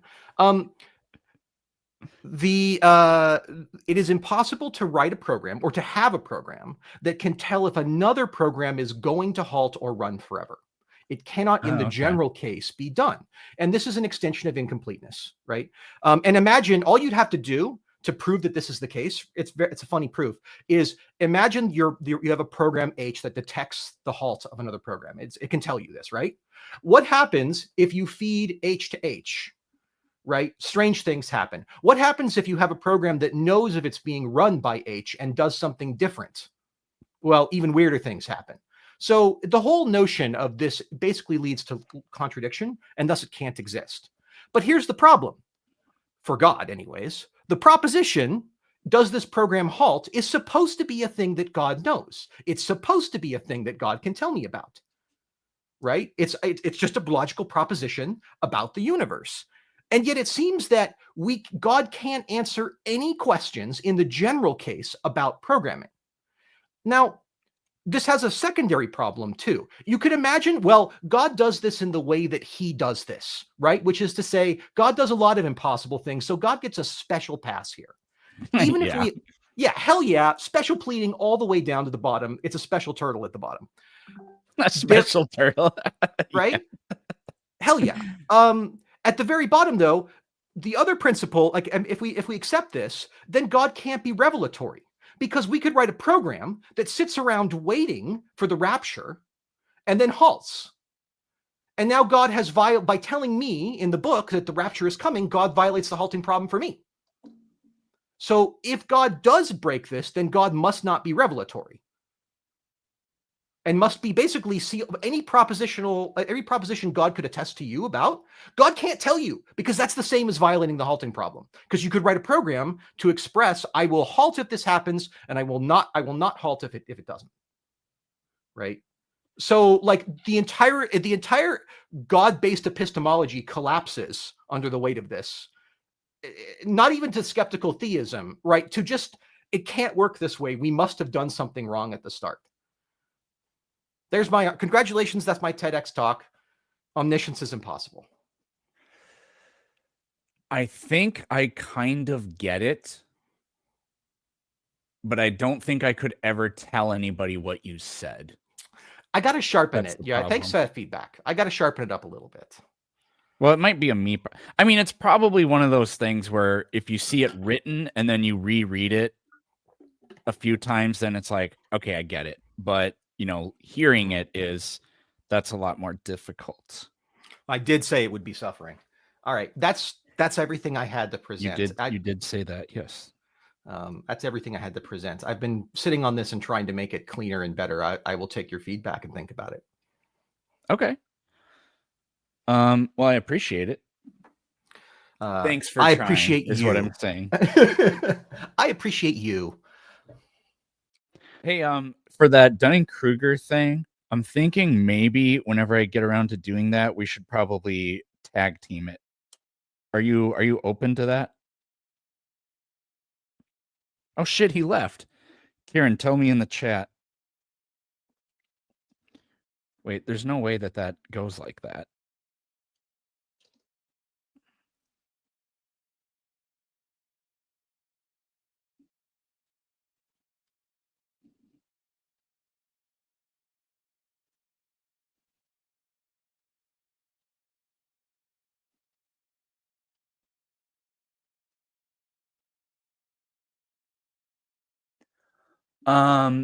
Yes. Okay.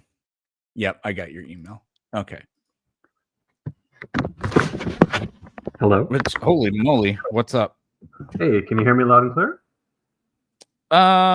It's pretty good. Yeah, it's workable. Okay, great. I just I was typing in the chat room. I was asking. I don't know if you read what I was writing, but I was writing to other people about, is this a debate show? Do you take calls? Blah blah blah. I just found you randomly. Yeah, go ahead. I was just gonna say I saw those. Yeah. Okay, yeah. So I just found you randomly. I don't want to mess up your show. I'll ask as fast as I can. How does it work? Do you take all topics? Do you debate? What do you do? Oh, so I'm a science teacher and science communicator. So mostly when I'm talking to people, we're talking about topics like evolution, is the Earth flat, the Big Bang, stuff like that. Okay, great. So you assuming since you bring up, since you have those topics, and we know there's nutty people out there who believe in nutty things, you do debates then. Yeah. That's mostly what I post. Yeah. Okay, great. Let me just set this up for you. I'm not. I do believe in God, and I have no problem with that. And I do believe in religion. I have no problem with that.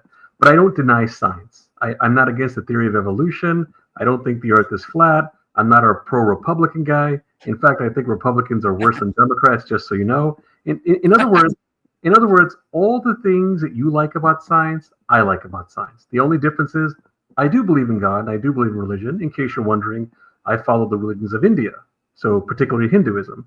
So I have no problem with science or anything like that. But having said all that, I've noticed many people who claim that they go by science, they also contradict themselves. I tried to find some topics to prove this over the years, and I've done it. And I'm going to bring it up with you right now, but I want to make a prediction. I predict, based on my past experiences, that you're probably going to think I'm a weirdo and hang up on me. So I hope I'm wrong, but I want to put that out there. Okay, fair enough? Fair enough. Okay, all right. Here's the setup here. Take Neil deGrasse Tyson. He will say things like, one of the hardest things to do is to be convinced that you're right about something, just enough so you know you're right, but then realizing you're wrong. Or, hey, look, all things in life don't go by opinions or guesses or beliefs or assumptions. Go by facts. Be consistent. On his own Twitter feed, he'll say things like, I don't want to give my opinion on a movie because there's no point in debating opinions. Just go by facts. All these things sound great. And one more, I'll put out there one more. People who believe in science, I forgot the atheist guy, Sam, he's a proper atheist guy. There you go, Sam Harris. Even he'll say things like, look, most topics you can go by science. Slavery, for example. You could say scientifically they're humans. They were equal to humans. They're not animals. They're educated. All these things. So all that sounds good. Then you bring up some topics with them, and then they become that Donald Trump, Republican, right-wing wacko, anti-science person. Let me give you the first one. Neil deGrasse Tyson has been asked multiple times, how do you justify the torturing and killing of animals in factory?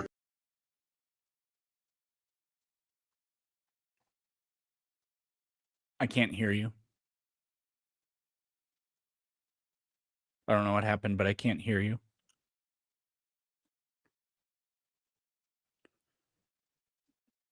I don't.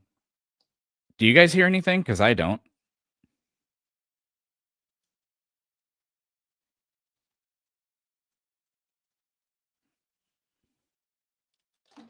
No. I dropped my Lego piece. I still don't hear. No.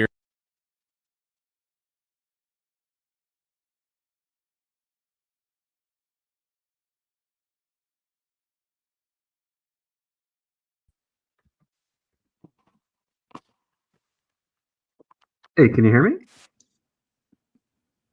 Can you hear me? Yes, I can hear you, and my sound settings got jacked up, so hopefully everybody else can hear me too. Okay, yeah, I'm not sure what happened. What was the last thing you heard? You said Neil deGrasse Tyson cannot, or he's been asked repeatedly to justify the torturing of animals, I would assume for scientific research. Okay, there you go. Okay. See, now that I got the cold call messed up, now it's just kind of takes away from the momentum and all that. So it's going to be like, okay, get to the point, caller. But let me try to get to the point. He's been asked multiple times, how do you justify the torturing and killing of animals? In research, yeah, but I was focusing on the factory farming because they do horrible things. Sure. Yeah. Just in case anyone doesn't know, just one quick random example. I'm sure you already know. They'll put pigs alive in a gas chamber, alive. You can find the videos on YouTube. I recommend don't play them. Now, if he was asked about slavery or humans, he would say, look, they feel pain. They don't want to suffer. There's no need to do it. It's bad for the environment. It's bad for humans. It's bad for moral and all that. I'm not saying these are exact words. I'm just telling you the general thing, what he might say and what other scientists say. Now, when he's asked the same topic about animals, the same exact topic, except change the species, he'll say something like, well, plants are life too. Or, hey, animals kill each other too. As if that justifies going to an all-you-can-eat buffet or buying a hot dog at a baseball game or celebrating a Super Bowl party with nachos or anything like that. So my first point is on scientists. They will say go by facts and be consistent with your facts. And don't go by guesses, beliefs, assumptions, and opinions. And then you throw out a topic like this, and they become that right-wing wacko, Donald Trump, atheist, denying things kind of a person. Before I get to my second one, any problem with what I said so far?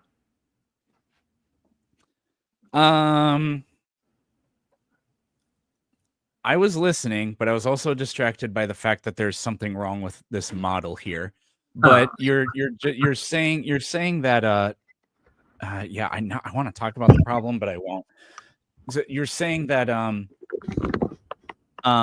well, like there's basically, you think it's sort of a contradiction, or he's trying to point out a contradiction, but you don't think it satisfies, because he says, well, look, we eat plants and plants are living things, but then you would go to that the animals have an experience that allows them to suffer, whereas a plant can't do that. So how do you justify? I'm sorry. I thought you were done. I'm sorry. Go ahead. All I was going to say is, how do you justify the unnecessary killing of a sentient thing? That's part of it. That's part of it. That's part of it. He doesn't have an argument, really. You're saying that's not one part that of it. tracks or anything. Yeah. Okay.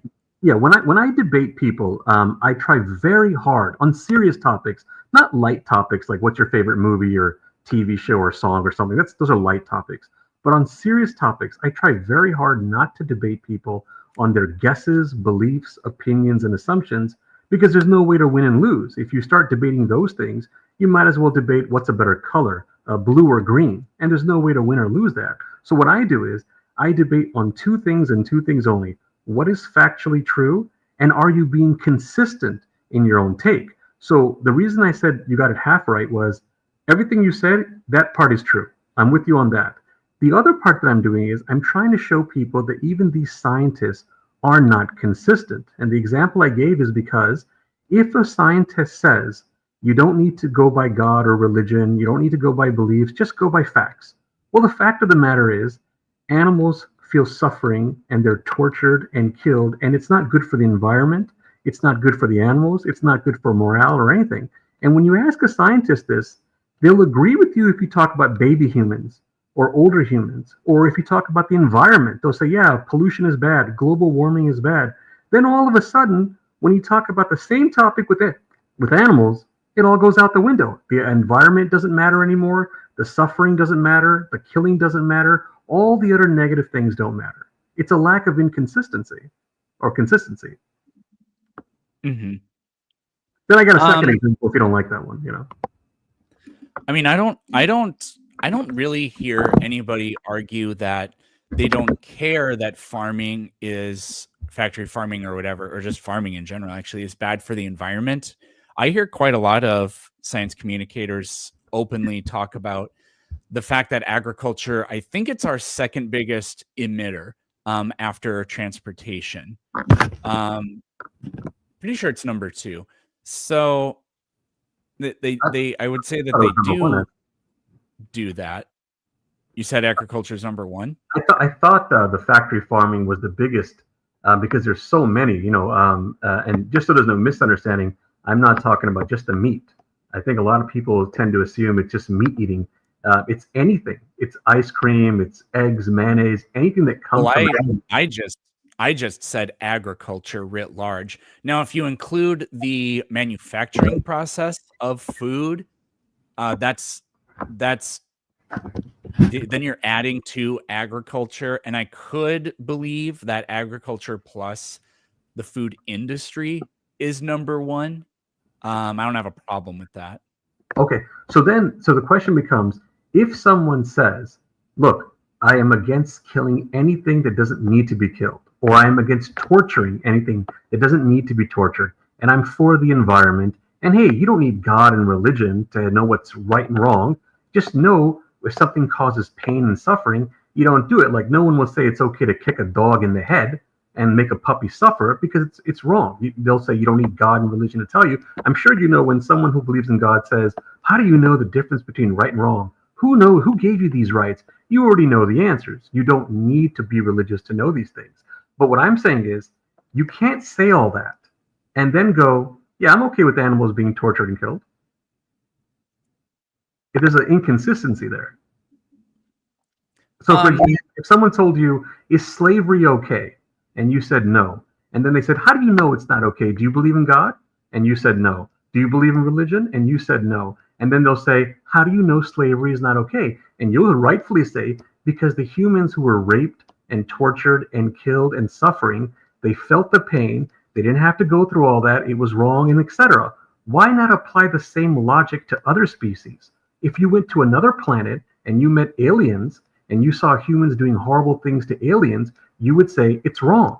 Why not apply that to the same species on your own planet? I guess it would sort of depend. What I think somebody can say in response to that is the fact that we eat, like we kill animals to eat them, stands in causal relationship to something, which is human well-being, taking care of our needs. So it's not pointless, but at that point you can then switch it to, yes, but we don't have to eat meat. And then at that point it's sort of like, well, now the only thing I'm really arguing for is convenience, I guess. Like we don't have to, but we do. So it's not pointless, but it's not necessary. Well, the reason I say, but hang on, it's a matter of consistency. If I kicked a dog in the head and made it suffer and chopped off his tail and gouged out his eyes and all the horrible things that they do to animals, and you ask that person, let's say in China, they do horrible things to dogs. Hey, Chinese guy, why are you doing these horrible things to dogs? And they said to you, well, it's not necessary, but it helps because some humans need it. That wouldn't be a logical answer if he said it about a dog, a human, an alien, or anything. And to your other point, but remember, I was not talking about just meat. It's anything, ice cream, mayonnaise, all you can eat buffets, hot dogs at a baseball game. These are not necessities, and they're bad for the environment too. Yeah, but the problem with your example is that it's literally false. Kicking dogs doesn't help humanity in any way, whereas eating animals, we're omnivorous creatures. It's part of our nature, and it does. How do I know that we're omnivorous? Were all humans omnivorous for the history of mankind? Well, I mean, there have actually been groups of people that are almost strictly carnivorous, like Inuit. You can't grow food in the Arctic Circle, and there's many people, so they only hunt. And there's many people who are vegetarian since the start of cultures. But if you're going to use the logic about the cultures who had no choice, that's different because they were trying to survive. There is a difference between being in a jungle and having nothing to eat but a gorilla penis versus saying, hey, look, my girlfriend left me. I feel like eating ice cream because I'm depressed. That's not the same thing. If one guy says, if it's true, if you think that this is if you think this is objectively true, then I don't understand why you get to carve out exceptions. No, because one is you have no choice. You have to survive. You have to eat to survive, or you die. So if you don't eat, you die, you suffer. But when you say, hey guys, the Super Bowl is on tonight, I'm going to have a nacho party, that's not eating to survive. That's causing pain and suffering for no reason. The reason I brought up the dog argument of kicking dogs and all that is because if you're going to go on a technicality and say, well, look, it's not that they get nothing out of it, they get something. Well, yeah, I'm sure somebody who kicks a dog in the head and makes it suffer gets some joy out of that too. Well, I wouldn't say that joy is a necessary or sufficient condition for causing death, but survival would be. Right. So hold on. So I still don't understand this. Why not then think that, like, if you live in the Arctic Circle and you can't grow food, the only choice you have, and they're fairly low technology, is to harpoon seals and then bash their brains in, which causes a tremendous amount of suffering, and it's so that they can survive. Why? I don't understand why carve out the exception for that. Why not just go further and say they shouldn't live there if the only way they can survive is to brutalize animals? Yeah, I don't agree. understand why you get to carve out the exception. No, I'm not. So I would like an answer for that, and then I would like to find out if there can be an exception there. What's the non-arbitrary delineation where causing that suffering is fine, but causing suffering if you live like in the United States is not fine? Yeah, so there's a lot to unpack there. So first, I wasn't saying that it was okay. I'm not saying it's not okay. I'm just saying they have no choice. I'm not judging okay or not okay. If a tiger rips a gazelle to shreds, I don't analyze it like, is it okay or not okay? He's trying to survive. He has no choice. I'm asking people to be consistent. If you say certain things in life are wrong because they're not necessary and they cause suffering, then apply the same logic to other things in life. Just like, again, I gave the alien argument. If you saw Earthlings go to another planet and beat the shit out of aliens and torture them for whatever reason, and it was not necessary, you wouldn't say, well, what about the people in Alaska? You would say, it's wrong what you're doing, stop it. Or another example, if someone killed hang on. If someone killed a human and they had to eat the human to survive, you wouldn't say, well, what about the people in Alaska? Or one more example, dogs. In America, people love dogs. If most people found someone cooking and eating a dog with a cheeseburger, you wouldn't say, well, what about the people in Alaska? What I wanted to, the reason I was like saying the timeout is I'm gonna not remember it exactly, but if it is wrong, then I don't understand why the Inuit get to do it. Why can you not? I don't understand why you don't get to say then they shouldn't live there. Like they do. You said they don't have a choice. They do have a choice. Don't live there. But you missed my point. Why are you not consistently saying that same argument for other things that people do, like eating dogs, eating humans, or if they hypothetically ate aliens? You wouldn't use those same arguments. I'm not gonna lie. What your response here is going a little over my head. I have to think about what you're saying, but I'm not getting an answer from. Like it sounds like you're saying, like you're doing a tu quo que. Like if I'm being a hypocrite, then okay, but you're still not telling me why you're not a hypocrite. No, well, to be fair, I did answer that more than once. You actually made it seem like you weren't listening before. And I think even now, sometimes you're not paying attention. But if you think I didn't answer it, I'll do it again. No problem. So you want to know, why is it okay for some people to do it when they can't survive, but it's not okay for others to do it? Yeah, because they can leave. Okay. They don't. It's not. They have to do this, right, or they won't survive. They have to do it if they live there. They can leave. Right. And I'll answer that again. But to make sure, don't forget to answer my question. Okay. Remember, my question is, why don't you use that same argument for other things? Like you're only using it in this case to show a lack of consistency. And I really want you to think logically here. If someone took a cat or a dog or a dolphin or whatever animal you like, I don't know you personally, or a human or an alien, and they did something you didn't like, your first answer would not be, what about the Alaskans? You would say, hey, that's wrong, stop it. So I'm hoping you address that part, but I'll answer your question. If those people don't have to live there, and they don't have to do all that, then yeah, they're wrong. Okay, so they don't have to live there. So why? But you said it's fine for them to do that. No, I was talking about people who have no choice. I said if they have to survive, they have a choice. They can leave. That's what I'm saying. That's the whole point. That's what I'm saying. They don't have to then. I keep answering your question. They don't have to. They're wrong. I'm making it as clear. Anyone in the world who does not have to do something horrible and chooses to do it, they are wrong. I'm making it as clear as I can.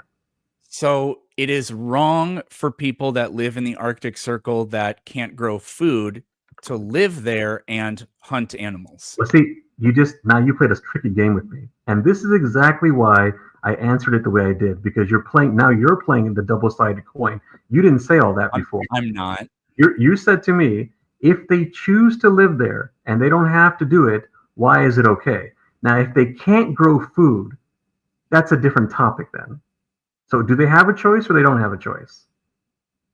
They can't grow food, but they can leave. Okay, so then they have the choice to not be forced to torture animals or die, but they don't. Okay. Now, so if you're going to be consistent, I think you have to say it's just wrong for people to live there, because the only way they can live there is to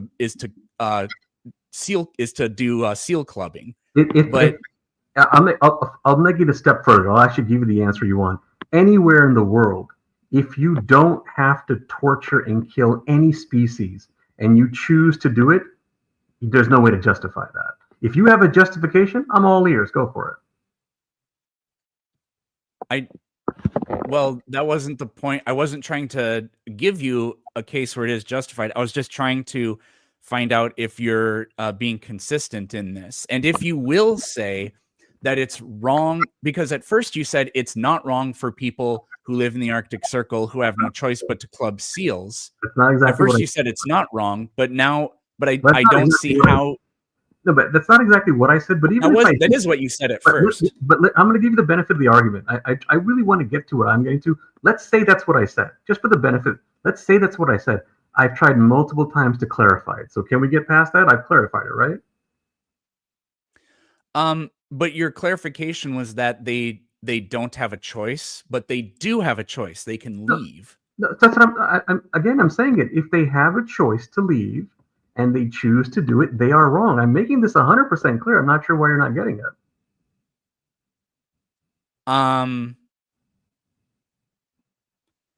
So it is wrong. But yeah, let me try one more time. Anyone on this planet, it doesn't matter, Alaska, India, America, wherever, if they don't have to torture and kill any species and they choose to do it, they are wrong. And if you say that's not true, I'm open, man. Tell me how I'm wrong. How is it okay to justify torturing and killing if you don't have to do it? Sure. So just I know you feel like you've answered it, but I just want a specific answer to the specific case. I hope you don't remember. Don't forget to answer my question. Is it wrong that people live in the Arctic Circle because they have to club seals to live there? Is it wrong? Just yes or no. I'm trying to understand your question because we're having so many misunderstandings. Is it wrong that people live there because they have to club seals to live there? Yeah, otherwise they'd starve to death. Okay, so they have no choice. They have to club seals. They can live somewhere else. So the question is it wrong that they live there because by living there they have no choice but to club seals? So because they choose to live there, which they don't have to, then at that point they have to club them in the head.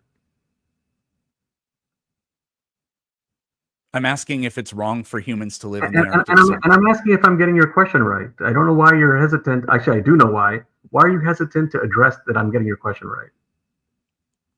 You're not, but because you're not answering. It's a yes or no question. It's not a yes or no. You just you believe it's yes. No, it is. No, that's what you believe.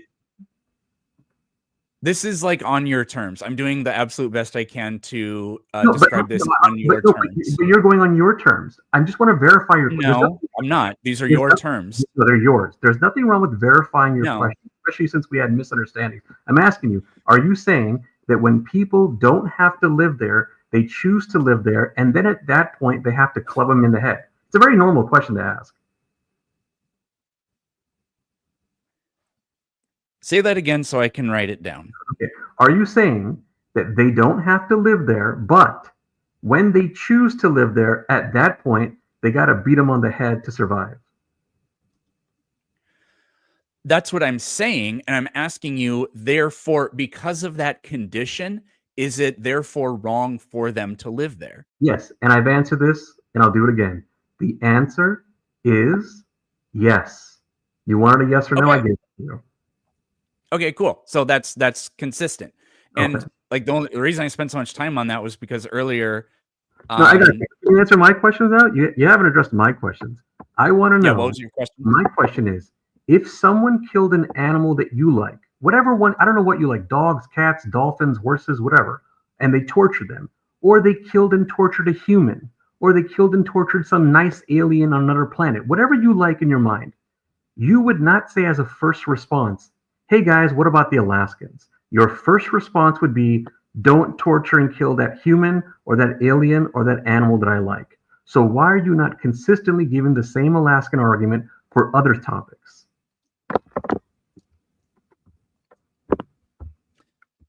Okay, this isn't really a question because it's multiple questions.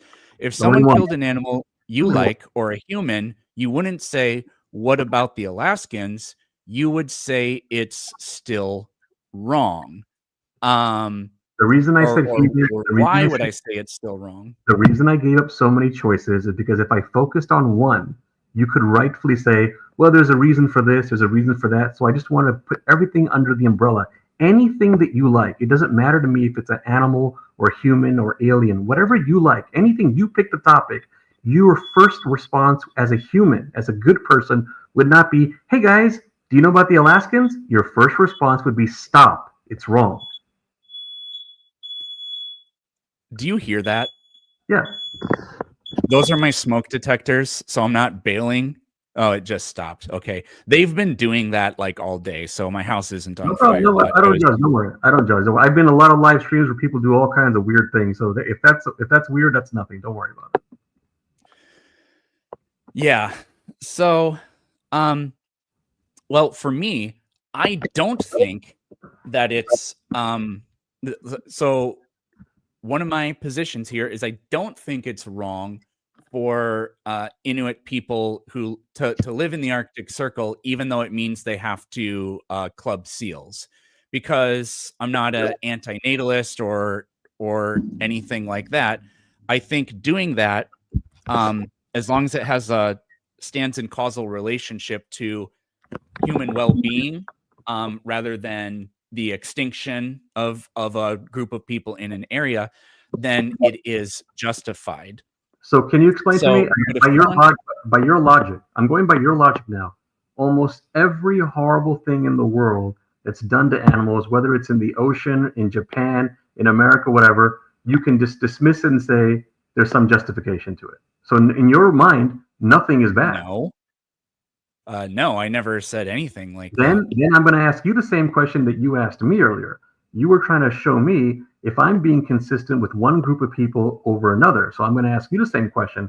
Why are you not consistent with one group over another?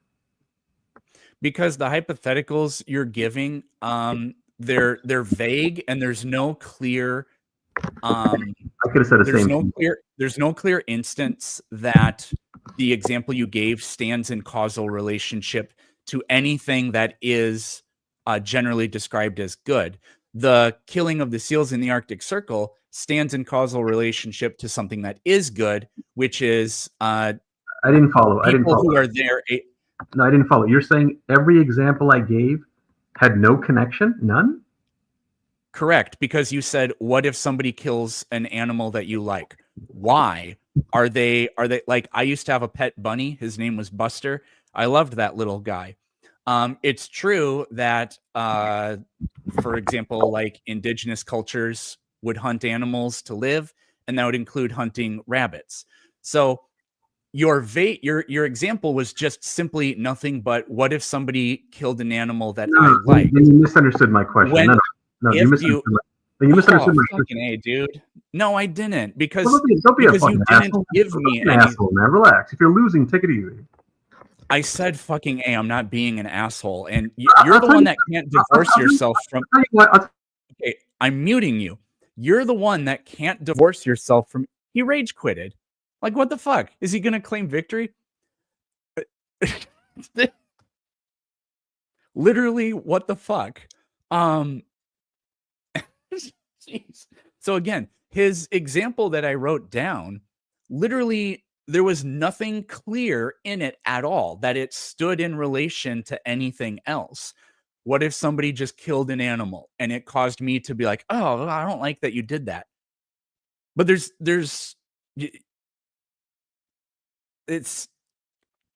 so I gave the rabbit example. I can understand I think seals are cute, right? But I can understand somebody doing it because they can't grow food because they live in the Arctic Circle. So because that stands in causal relationship to something that is described as good, human well-being, then it's justified. His generic example, I can't make a judgment because I don't know what he's talking about. If it's for just the purpose of killing an animal because you think it's fun, then I would say that that is wrong, because it doesn't, although it stands in causal relationship to something that is good, which is, personal, like personal preference. I think that is a very weak attempt at something, although it's a value judgment, something that is getting close to our idea of goodness, right? Personal preference doesn't carry the same sort of weight as literally surviving. So that's what I was trying to explain, but he just rage quitted. So I don't know. And then, I mean, we could have had a conversation about the factory farming, and what I would have said is, I can agree that factory farming isn't ideal, but I think what we can do is work to build a system that is more humane. And then, like, the system there will never be a point in time where we can say the system finally is good, unless maybe synthetic meat would be an example, but then we wouldn't be farming animals really at all. But if it can be improved, then you can't say we're not making moral progress, but then you're just saying it doesn't matter where you are on the spectrum, it's always wrong. And that's, I don't know. I don't think anybody has a moral intuition like that. So guys, we have a huge problem, and I don't know what the fuck happened. So if you guys look at, I don't know why, but the frame rate is really bad on this. As this goes around, the Earth is rotating, or it's precessing. You see that? It's not supposed to do that. it's supposed to stay in place so that, like right now, this is for the northern hemisphere summer because the top part is tilting toward it. But as it goes, like, look at that. It barely moved, and now it's already in winter. It's supposed to preserve its tilt until it gets to the other side. And I have no freaking clue what I did wrong. And I don't think it's fixable. I'd have to disassemble the damn thing and redo it. But I have no idea what I did wrong. I just looked at a YouTube video of somebody using this thing, and it does indeed preserve Earth's spot. So guys, I don't know what I did wrong, but my model is that's actually really disappointing. It's a gear. Yeah, but I don't understand how it could be screwing that up if everything is connected. I feel like the only way that would be possible, I feel like it either works or it won't be able to move because it's gears, you know? So I have no idea what the heck I did wrong.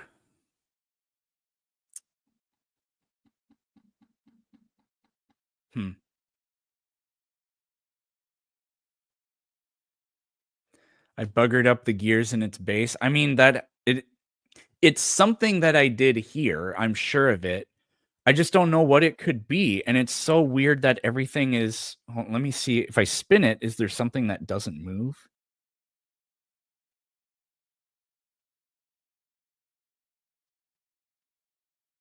Oh.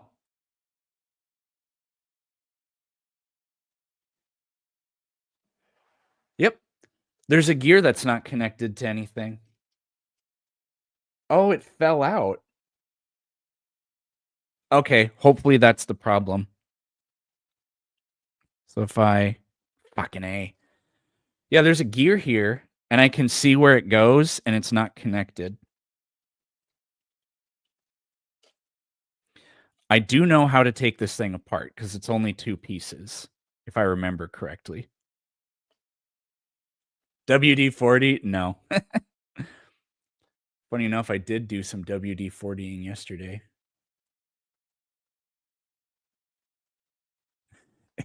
I just invalidated the globe model. See, you globers can't even make a working model. That's exactly what we always say to them. Okay, this is it. This one little thing buggered up the entire thing, and it goes right here. And so then it connects to this.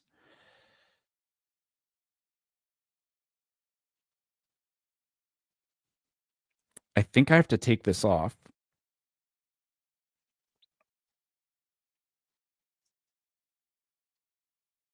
No, I can't take it off. Why?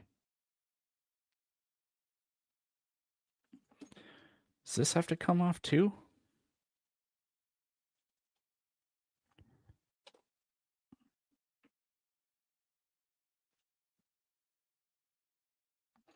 Son of a bitch.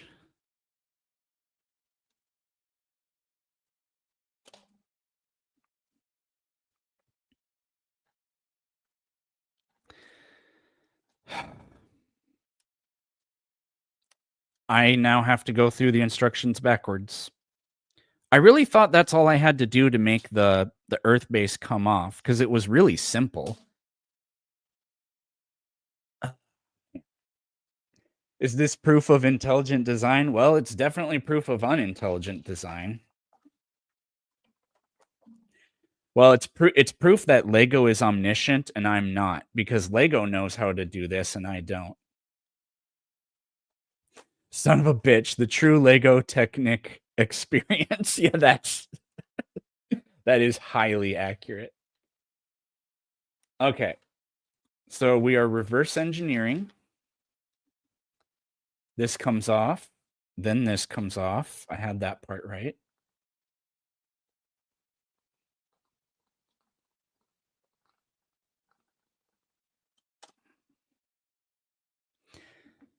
Man, that vegan guy was just so...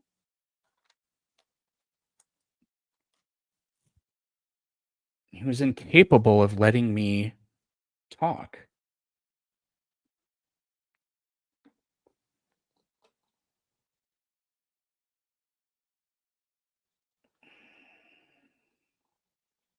Oh, I think I see where this went.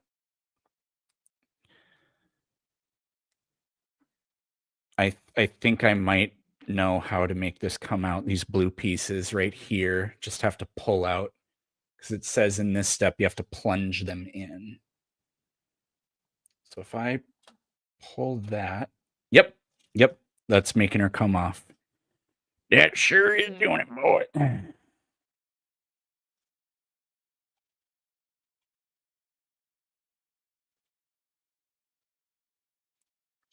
Really? I still can't get it off? Nope, there it goes. Okay.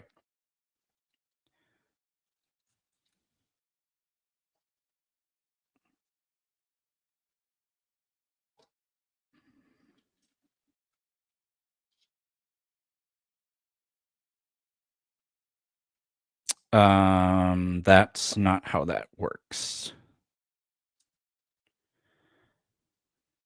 Oh, this might be really difficult. I'm not sure. I know where it goes.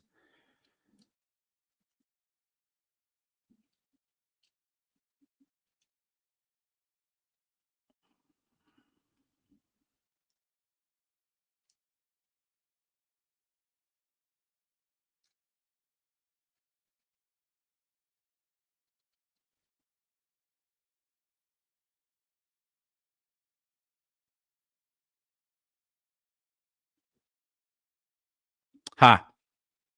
I got it. Okay.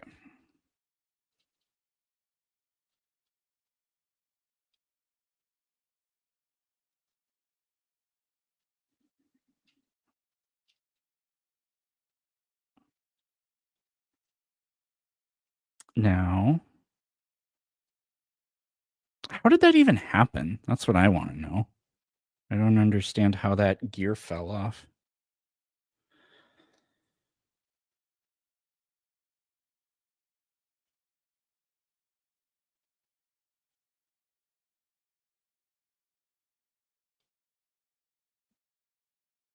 Is that on? Is that really all?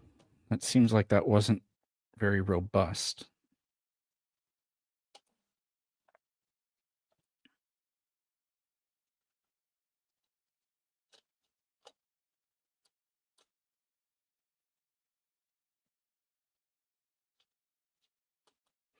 All right. Moment of truth. Yes.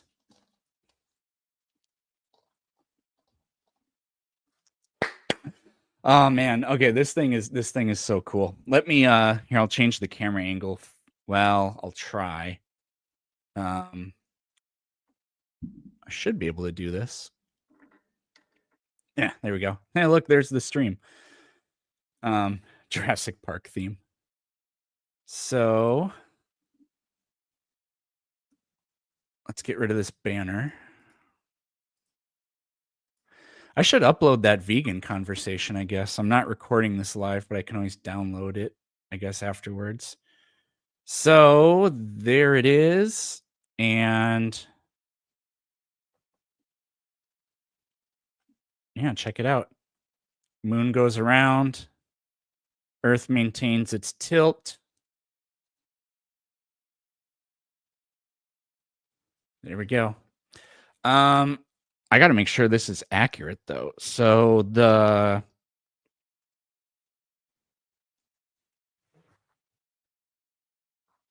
summer equinox is in June, or the summer solstice is in June. So Earth needs to be, yeah, that would be right. Yeah, it's in like the middle of June. So northern hemisphere. Yeah. Yeah, so this is, can I change the position of this? I guess you kind of have to have it lined up when you attach it. Is it possible to move it? Well, now the position of the moon doesn't matter. So yeah, I was making it rotate the wrong way, but there we go. The RGB. Pretty cool. Pretty cool. All right. I